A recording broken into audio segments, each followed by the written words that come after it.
because they don't seem like they took that ceasefire very seriously. So hard that they don't know what the fuck they're doing. Do you understand that? Wait, what did Trump just say? AE-yaps. It's in the name. I just can't keep up anymore. Israel and Iran have been going at war for like 9 days, and on the 12th day, Trump came in and brokered a deal and had a complete ceasefire between the two countries, and everyone went to bed happy knowing that they wouldn't have to be drafted for the war.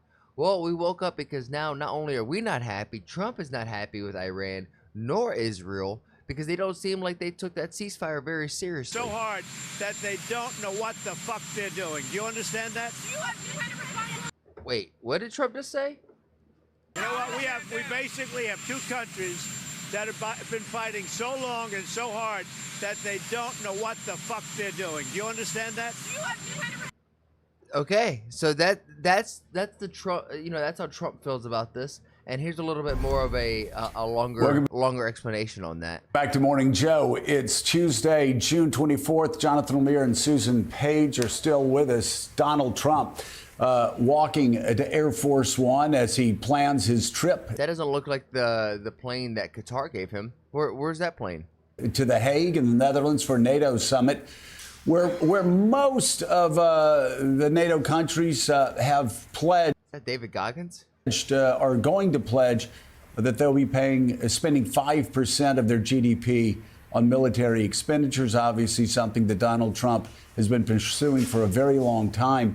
But Jonathan Lemire, the president, holding a press avail before leaving the White House as he was going to the helicopter, Marine One, and very angry with Israel, very angry with Iran, saying they didn't know what the F they were doing. According to reports, we're getting the video fed into us right now. But take us through it. He expects the ceasefire to hold. And yeah, I mean, Trump went into that deal expecting it to not be broken within 24 hours, right? And we made a joke on my last video about how the ceasefire deal felt a little weird because both sides had 12 hours to finish out the remainder of whatever missions they were on. So it just felt like, okay, over the next 12 hours, send everything we got to the other side because that's our last chance, and then we gotta back off. And it seems like both sides took advantage of that and sent bombs at each other. They're like, we got 12 more hours, send out the bombs. Not pleased that it's the not. Big ones at the yeah, back. It's been an eventful few minutes. As we discussed earlier in the show, the ceasefire was agreed to, President Trump trumpeting it. But these things are messy. It didn't end precisely at the time. Takes a while. Yeah, it does. It often does. And apparently a missile from Iran did get through, landed in Israel. There have been some casualties, a couple of fatalities. And Israel's now publicly saying they're going to hit back with full force. And that is what has really agitated President Trump this morning. We just showed you video. He did not talk to reporters at Joint Base Andrews, but he did a few minutes prior while leaving the White House, getting on Marine One as he heads to NATO.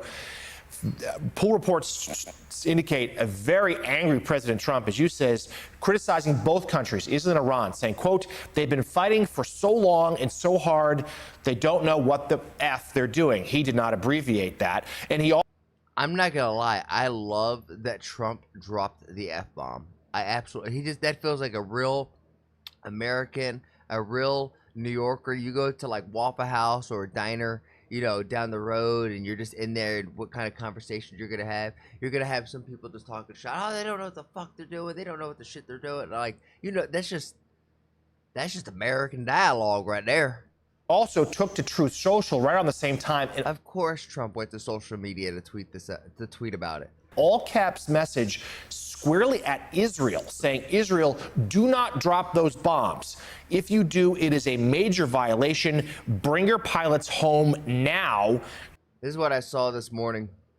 And for so many people who look at Trump with strings that travel all the way back to Israel, it seems like he's not afraid to kick back. Because so many people call Trump Netanyahu's a little puppet. And I see what they're saying when it comes to stuff like this. It's not very puppet-like of him. Can we agree on that? Donald J. Trump, Lord. President of the United States. So he really is hoping this ceasefire holds. It is not, at least just yet. And we have seen, Joe, about as angry, I'm told there, about as angry as President Trump has been in public in a long time this morning. Here we go. Bombs, the likes of which I'd never seen before. The biggest load that we've seen. I'm not happy with Israel. You know, when I say... See, he said, I'm not happy with Israel. I'm not happy with Iran. Hey, okay, now you have 12 hours. You don't go out in the first hour and just drop everything you have on them. So I'm not... I don't know. When I heard it last night, I was joking around, and instantly I was like, they got 12 hours to bomb the shit out of each other. They're going to take advantage of that 12 hours, and they're going to bomb the shit out of each other before this peace deal officially starts. Happy with them. I'm not happy with Iran either. But I'm really unhappy if Israel's going out this morning because of one rocket that didn't land, that was shot, perhaps by mistake, that didn't land. I'm not happy about that. You know what? We basically have two countries that have been fighting so long and so hard that they don't know what the they're doing. Do you understand that? Like, come on, that's Grandpa's mad. He hasn't taken his medication this morning. He hasn't gotten his coffee, and he's like, "Stop talking to me no coffee or talkie before coffee." They don't know what the fuck they're doing. They're all a bunch of idiots. They should have listened to me. Begin this morning. All right, one more video on this. With the latest from President Trump, he spoke to reporters just moments ago, talking about the status of this ceasefire following his announcement last night that Israel and Iran had agreed to the ceasefire. Yeah, the president is now on his way to the NATO summit. That's what you were just seeing. It's in the Netherlands, where this conflict is expected to loom large on NATO leaders' agenda. Let's listen to some of what he had to say before leaving for the summit. But I'm not happy that Israel's going out now. There was one rocket that I guess was fired overboard. It was after the time limit, and it missed its target. Oh, after the time limit. Okay. I thought it was shot during that 12-hour window, and I was like, that was a part of the deal. But if it was shot on the 13th hour, hey, you're breaking the ceasefire deal. Like, you had 12 hours to launch all your last mission. You had 12 hours. And now Israel's going out. These guys got to calm down. It's ridiculous. And I said this too. When you have countries, you have states, entire countries that are led by people who are tied up in religion, just religious zealots on both sides, right? Whether it be Iran or Israel, I don't think it's a good thing. I stated that yesterday, and now look at it. Both sides are just extreme, and they don't know when to stop. You know, both sides are saying that they're logical. They're calm. They're like the guy that's actively being held back. And they're like, don't worry, bro. I'm calm. You let go of me. I won't do nothing. And then you're like, are you sure? And he's like, yeah, I swear I won't do nothing. And you're actively holding him back. And you let go. You say, okay. And the first thing he does is go out there and punches a dude. Like, that's what it feels like Israel is. And that's what it feels like Iran is, if I'm going to be 100% honest. I didn't like plenty of things I saw yesterday. I didn't like the fact that Israel unloaded right after we made the deal. They didn't have to unload. And I didn't like the fact that the retaliation was very strong. But in all fairness, Israel unloaded a lot. And that Boom. For all of you calling him Netanyahu's puppet, he was just saying, yo, Israel, that's kind of on you. We made a deal, and you didn't have to unleash the payload that you did with bombs I'd never seen before. They were quite large. They were large, in fact. And in Iran, I didn't like it either, but you got to retaliate. Now I hear Israel just went out because they felt it was violated by one rocket that didn't land anywhere. That's not what we want, I'll tell you. And I'm telling you, I'm not happy about that, Israel, either. Right in the camera and said that. That was straight to Netanyahu. Look at that. But in all fairness, Israel unloaded a lot. And now I hear Israel just went out because they felt it was violated by one rocket that didn't land anywhere. That's not what we want, I'll tell you. And I'm telling you, I'm not happy about that, Israel, either. We have a team. Oh, they stopped. I wanted to hear, all I do is try to make peace in the Middle East. They don't want it. With us They don't know what the fuck they want.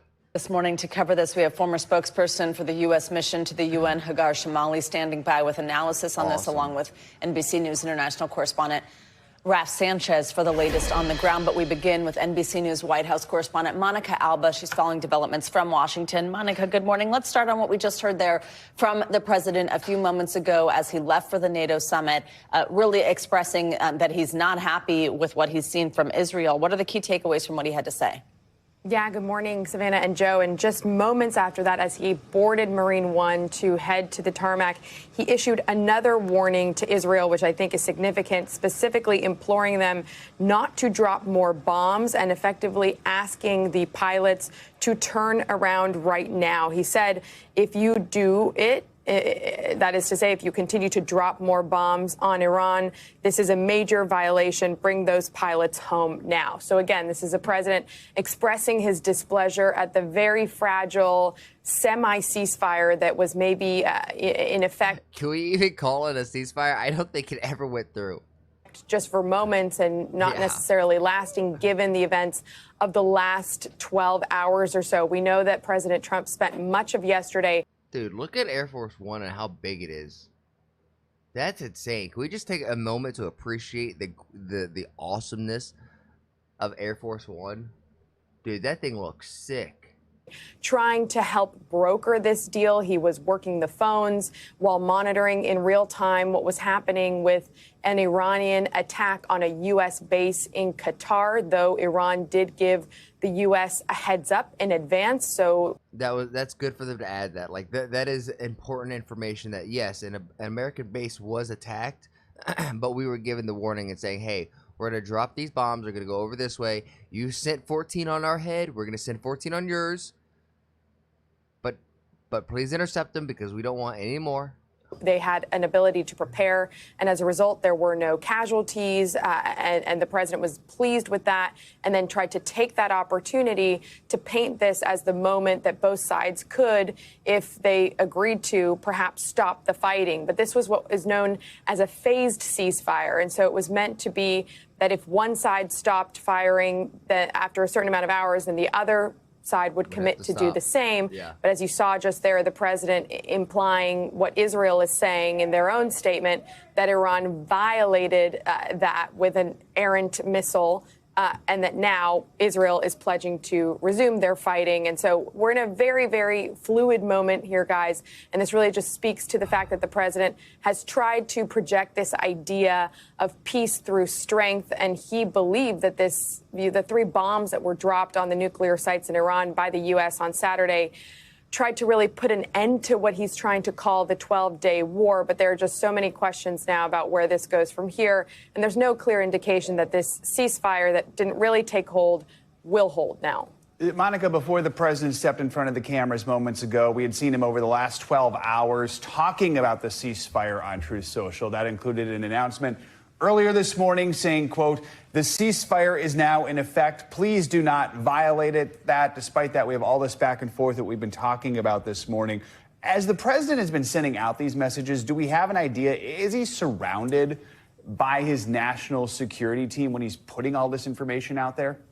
Well, he was all day yesterday, and we do know that Steve Witkoff, his special envoy, who's been a key voice in all of this, was a major player in trying to get some of this arranged yesterday. We know that Vice President Vance, Secretary of State Rubio had also been working the phones to try to get this in place. But again, in the overnight hours, not typically, and this is, again, a president who is heading to NATO and will be joined on the plane by some of his top officials, and certainly he'll be huddling with them now as he is en route to The Hague and to the Netherlands to now continue these conversations that are going to dominate this summit, no doubt. Yeah, that's going to be definitely the talking point of the summit. It's like, how do we end this conflict in the Middle East? And I think this is just a situation that is really developing moment by moment. And we didn't play this for you because we can't use this language on air. But the president, when he ended taking questions from reporters. Why can't we use that language on air? Come on. Don't be a bunch of pussies. Used very colorful language to describe Iran and Israel right now, saying they don't know expletive what they are doing. I love that from Trump. Monica, I'm not this gonna lie. conflict, of course, is expected to dominate Trump. the agenda at the NATO summit where the president's headed. Because it's just this facade of people who dress like this over here in America, and I'm sure this is global, right? But like when you're in these corporate places, there's a certain way you speak, and it's very fake. You have to put on this mask. You have to put on a suit. You have to put on a dress. You have to wear this facade and talk in a way that is elegant and definitely not ramscallious at all. And you cannot cuss. It has to be everything over the table, very very, very elegant. And that's just how most people are not that, right? Most people are just kind of laid back, trying to shoot the shit, and just trying to get their job done and go back home to their families. So the way that Trump's rhetoric is, it just resonates with so many more people who go to work like this. And then even though they're trying their best to speak corporate, they just want to be able to unbutton the tie, undo the the noose around their neck, have a drink, and just hang out with the boys and the girls. And what's the general feeling among NATO leaders about U.S. involvement in this conflict? Well, remember that European officials were trying to meet with Iranian officials in Geneva just a matter of days ago to try to pursue a diplomatic solution before the U.S. went forward with those strikes in Iran. And there was still the hope of that potential path to continue to curb Iran's nuclear capabilities. So, again, the window here for some kind of diplomacy still exists. That's likely what many of these NATO allies are going to be pushing for, and that certainly will be at the top of the agenda, while the president is also going to likely try to focus a lot of the conversation on defense spending, wanting countries to commit at least 5% of their GDP to defense. That's something, remember, he's talked about time and time again. And then looming in the background to all of this, but perhaps also very key to foreign policy and what many leaders will want to discuss at NATO as well, is the continued war between Russia and Ukraine, which we expect will be part of the high-level discussions as well. We thank you for watching. It is insane that Russia and Ukraine is still going on when we've had other wars like India and Pakistan. Those two were going at each other. That has come to an end. Israel and Iran, right now we're in this weird phase where we don't know if we're in a ceasefire or if we're going out to an all-out war. You know, going to bed last night, I was worried, or not worried. I was like, okay, I don't have to worry about the draft. I'm waking up, now I'm seeing Israel and Iran still at it. Trump saying they don't know what they're doing. Boy, we still might have to go sign up for the draft. What the hell? What the helly? What the helly? Oh, with that said, please, with all this chaos, all this conflict, people don't know what the fuck they're doing in the world. I challenge you, make somebody laugh, put a smile on someone's face, because there's enough hate and vitriol and confusion and conflict in this world. God bless. If we could be the one little ray of light in these people's lives just to see the end of the tunnel, just to give them that sense of feeling in their own life, then gosh dang it, let's do it. And with that said, I'll catch you guys in the next one, or I'll catch you guys live over on Twitch. Peace.